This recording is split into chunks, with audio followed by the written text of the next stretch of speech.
اس لیے دوستو ہمیں مستورات کو کام میں جوڑنا ہے. اب اس کے جوڑنے کے لیے کچھ ضروری شرائط ہے، اس کے ساتھ جوڑنا ہے، کیونکہ عورتوں کا بار بار گھر سے نکلنا نہ ضروری ہے نہ مناسب ہے. اس لیے کچھ شرائط کے ساتھ ان کو بھی کام سے قریب کرنے کے لیے، کام سے جوڑنے کے لیے کچھ شرائط ہے، ان کی رعایت کے ساتھ ان کو بھی کام میں لے کر چلنا ہے. ایک بنیادی شرط تو یہ ہے کہ بغیر محرم کے خروج نہیں ہوگا مستورات کا. محرم جو شرعی محرم ہے اس کے ساتھ جائیں گے. ایک نمبر پہ تو اس کا شوہر ہے، وہ تو شوہر ہے، محرم کا سوال ہی نہیں، شوہر ہے. محرم تو اسے کہتے ہیں جس کے ساتھ نکاح نہ ہو. شوہر ہے، باقی جو محرم ہے شرعی ان کے ساتھ خروج ہو. ایک شرط تو بنیادی یہ ہے، اس کے بغیر نہیں نکلیں گے.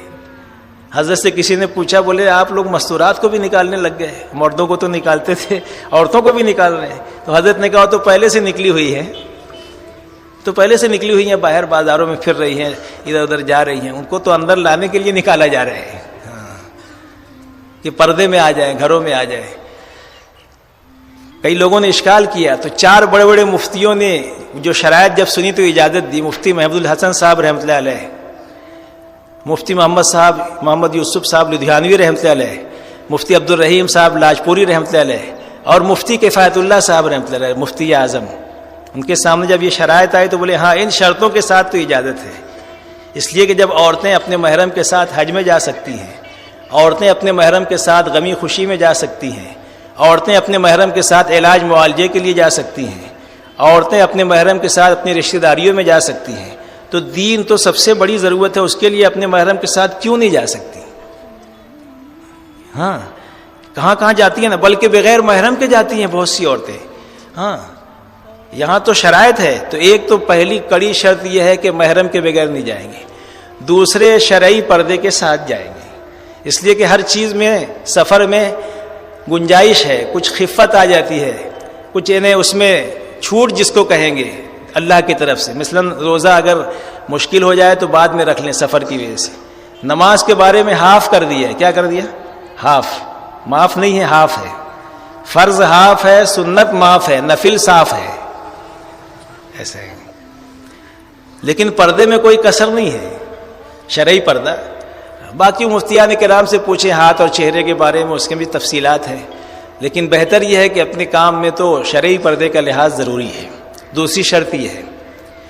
تیسری شرط یہ ہے کہ بچے ساتھ نہیں جائیں گے. ہاں صرف اتنی گنجائش ہے کہ غیر شادی شدہ بچی جو سمجھدار ہے، 12 سال 13 سال 14 سال 15 سال سے لے کے 20 سال تک شادی نہیں ہوئی ہے، تو وہ اپنی ماں کے ساتھ جا سکتی ہے. ماں ساتھ میں جانا چاہیے، خالی باپ کے ساتھ نہیں جا سکے گی. اگرچہ باپ محرم ہو گیا بیٹی کا، لیکن کیونکہ غیر شادی شدہ ہے اس لیے اس میں یہ ضروری ہے کہ وہ اپنی والدہ کے ساتھ جائے گی.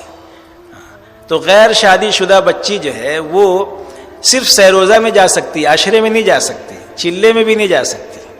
صرف 3 دن میں جا سکتی ہے بشرطے کہ اس کی والدہ ساتھ میں جائے. اسی طرح غیر شادی شدہ لڑکا محرم بن کے جا سکتا ہے، لیکن صرف 3 دن میں. عشرے اور چلے میں وہ بھی محرم بن کے نہیں جا سکتا، والدہ کے لیے، بہن کے لیے اور جو بھی ہے. 3 دن میں غیر شادی شدہ لڑکا بھی جا سکتا ہے محرم بن کے، والدہ کے لیے، بہن کے لیے. تو یہ 2 باتوں کا لحاظ رہے. اسی طریقے سے ایک اہم چیز ہے جو مرد حضرات پوچھتے ہیں، اس کی احتیاط نہیں کرتے ہیں، وہ یہ ہے کہ اگر عورت امید سے ہے تو پھر چلے میں تو بالکل نہیں جائے گی، چاہے 1 دن کا جو ہے وہ مدت ہوئی ہو امید کی اور چاہے اس سے زیادہ کی. تو اس میں جو ہے انہیں چلے میں بالکل نہیں جائے گی. البتہ سہروزہ میں اور عشرے میں جانے کے لیے گنجائش ہے، مگر محفوظ مہینوں میں. اگر چوتھا، 5واں، 6ٹھا یہ 3 مہینے محفوظ مہینے کہلاتے ہیں. ان مہینوں میں 3 دن جا سکتی ہے اور عشرہ بھی، مگر دور نہ جائے، عشرے میں بھی قریب کے علاقے میں جائے، زیادہ سفر اس میں نہ ہو. تو اس طریقے سے یہ اس کا خیال رہے. محفوظ مہینے 3 مہینے پہلے کے نکال دو، 9 مہینے ہوتے ہیں نا ماں کے پیٹ میں بچے کے، تو 3 مہینہ بعد کا، 3 مہینہ پہلے کا، تو کون سا بچتا ہے؟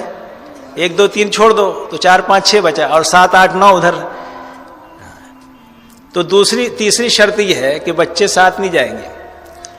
اور چوتھی بات یہ ہے کہ جو قوائف اپنے بڑوں نے بتائے ہیں، مثلا یہ کہ اب اگر سہروزہ میں جانا ہے تو کوئی خاص شرط نہیں ہے، کوئی بھی آدمی اپنی محرم کے ساتھ جا سکتا ہے، پہلی مرتبہ جا رہا ہے نا، اس کے لیے کوئی خاص شرط نہیں ہے. لیکن جب ایک دفعہ وہ لگا دیا سہ روزہ، اب اگر دوبارہ وہ مستورات میں جانا چاہے تو اس کے لیے یہ ہے کہ وہ 2 مرتبہ اپنی مسجد کی جماعت کے ساتھ 3 دن جائے. کتنی مرتبہ؟ اپنی مسجد کی جماعت بنا کر 2 مرتبہ، پھر تیسری مرتبہ میں وہ ماہ مستورات جو ہے، ماہ مستورات، وہ اپنے محرم کے ساتھ پھر وہ جا سکتا ہے. پہلی دفعے میں کوئی خاص شرط نہیں ہے، کبھی نہیں گیا جا سکتا ہے. البتہ عشرے میں جب جانے کا نمبر ہو تو اس کے لیے کچھ شرائط بڑھ جاتی ہے کہ اب کم سے کم 2 مرتبہ سہ روزہ لگا ہوا ہو جانے والی عورت کا، ہے نا، 2 مرتبہ کم سے کم، اور 3 دفعے لگ جائے تو زیادہ اچھا ہے. اس کے بعد پھر وہ تیسری مرتبہ میں عشرے میں جا سکتی ہے. یہ عورت کے لیے ایک شرط بڑھ گئی کہ 2 دفعے سہ روزہ لگا ہو، اس کے بعد عشرے میں. اب محرم کے لیے بھی اب بدل گیا مسئلہ یہاں. اب محرم جو ہے اس کا چلہ لگا ہوا ہونا چاہیے عشرے میں جانے کے لیے. ہاں، عشرے میں جانے کے لیے کیا لگا ہو؟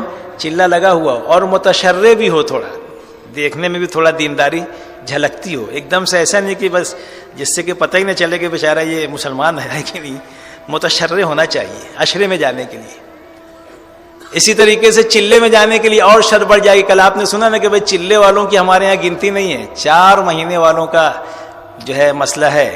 بھائی مستورات میں اگر چلے میں جانا ہو تو محرم کا 4 مہینہ لگا ہوا ہونا چاہیے. بیرون جانا ہو تو مرد کا 4 ماہ لگا ہوا ہونا چاہیے. 2 ماہ نظام الدین جانا ہو تو 4 ماہ لگا ہوا ہونا چاہیے. تو ایسی چلے میں جانے کے لیے مستورات کی جماعت میں اس مرد کا 4 ماہ لگا ہوا ہونا ضروری ہے. اور ایک جوڑا چلے کی جماعت میں ایسا ہونا چاہیے، وہ بھی شرائط میں ہے کہ جس کا پہلے چلہ لگا ہوا ہو. مثلا 6 جوڑے جا رہے ہوں یا 5 جوڑے جا رہے ہوں تو ایک جوڑے کا چلہ لگا ہوا ہو، باقی جوڑوں کا عشرہ تو ضرور لگا ہوا، اس لیے کہ عشرے کے بغیر تو چلے بھی نہیں جائیں گے، اور 2 دفعے سہ روزہ کے بغیر عشرے بھی نہیں جائیں گے. تو گویا 2 دفعے سہ روزہ، 1 دفعہ عشرہ لگا ہو تو وہ مستورات چلے میں جائے گی، ہے نا. اور اس میں ایک جوڑا ایسا ہو جس کا چلہ لگا ہوا ہو. یہ چند موٹی موٹی باتیں ہیں، باقی اور باتیں اپنے وقت پہ پوچھتے رہنا ہے. ساری بات کی ضرورت تو بتانے کی ہوتی نہیں ہے، جب ضرورت پیش آئے اس وقت پوچھ لینا. بہت سے مسائل ایسے ہوتے ہیں نا جو جب پیش آئے جب پوچھنا چاہیے. پہلے سے خالی معلومات کے لیے پوچھنا یہ صحیح نہیں ہے. تو یہ چند چیزوں کا لحاظ رکھنا ہے. اور یہ خروج کی ترتیب ہے. اس کے بعد پھر بیرون کے لیے بھی جب چلہ لگ جائے تو مستورات جو ہے 2 مہینہ، مستورات کی جماعت بیرون کی 5 مہینے کی نہیں ہوتی ہے، مردوں کی 5 مہینے کی ہوتی ہے، لیکن مستورات کی جماعت جو ہے وہ 2 مہینے کی ہوتی ہے. البتہ نظام الدین کا 3 دن جانے سے پہلے وہاں کا قیام اور واپس آنے کے بعد 3 دن یہ علیحدہ ہے. جیسے چلے میں بھی جائیں گے تو 3 دن اول آخر وہاں قیام ہونا چاہیے تاکہ وہاں روانگی کی بات اہتمام سے سن سکیں، واپسی کی کارگزاری ہو سکے. تو 6 دن یہ ہو جاتا ہے، اور 1 دن جانے کا 1 دن آنے کا اپنی بستی سے دلی، 8 دن ہو گیا. اور 40 دن اس مقام کا جہاں جانا ہے تو 48 دن تو ہونا چاہیے. اتنا وقت نکالنا چاہیے چلے میں. ایسی 2 مہینہ بیرون جائے گا تو اتنا وقت زائد لگے گا، 3 دن اول آخر، 1 دن آنے جانے کا. گویا کہ 10 دن اوپر ہو جاتا ہے، 70 دن ہو جاتا ہے 2 مہینے کا مطلب 70-72 دن ہو جاتا ہے. تو بیرون جانے کے لیے چلہ لگا ہوا ہونا چاہیے تو پھر وہ بیرون جا سکے گا. اچھا، عشرہ لگنے کے بعد جو ہے اب دوبارہ عشرے میں کوئی جانا چاہے تو 1 سال کا وقفہ چاہیے. اب درمیان میں 2 مرتبہ جو ہے وہ کیا کہتے ہیں 2-3 دن لگائے، ہے نا، تیسری مرتبہ بھی اور چوتھی دفعہ میں عشرے میں جائے. پھر تیسرے سال بھی ایسی ہو. 3 سال میں چلہ ہے. لیکن پہلی مرتبہ اگر عشرہ لگانا چاہے تو سال پورا کرنا ضروری نہیں ہے. 2 مرتبہ اگر اس کا سہ روزہ لگ گیا ہے تو مہینہ 1.5 مہینہ 2 مہینے کے بعد 2 دفعے بیچ میں مردوں کے ساتھ لگا لے آدمی، اس کے بعد عشرے میں وہ جا سکتا ہے. لیکن دوبارہ عشرے میں جانا ہو تو پھر سال بھر کا وقفہ ضروری ہے. ایسی عشرہ لگانے کے 2 مہینے کے بعد چلے میں بھی جا سکتا ہے مستورات میں. لیکن پھر چلہ لگنے کے بعد اور چلہ جانا چاہے تو 2 مرتبہ مردوں کے ساتھ چلہ لگنا ضروری ہے. پھر اس کے بعد تیسرے سال مستورات کے ساتھ چلہ جائے گی. تو یہ سب چیزیں ذرا ذہن میں رہے، ورنہ اس کے بغیر ہم جماعتیں بناتے ہیں، پھر قوائف جاتے ہیں تو رخ نہیں ملتا ہے. یہ سارے قوائف ہوتے ہیں، اس لیے یہاں پر پورا قوائف کو اچھی طرح تفقد کر لیا جائے، دیکھ لیا جائے، اس کے بعد وہاں بھیجا جائے رخ کے لیے چلے وغیرہ کا. اس طریقے سے خروج کی چند موٹی موٹی باتیں ہیں، اس کو ملحوظ رکھ کے جماعتوں کی تشکیل کرنی چاہیے.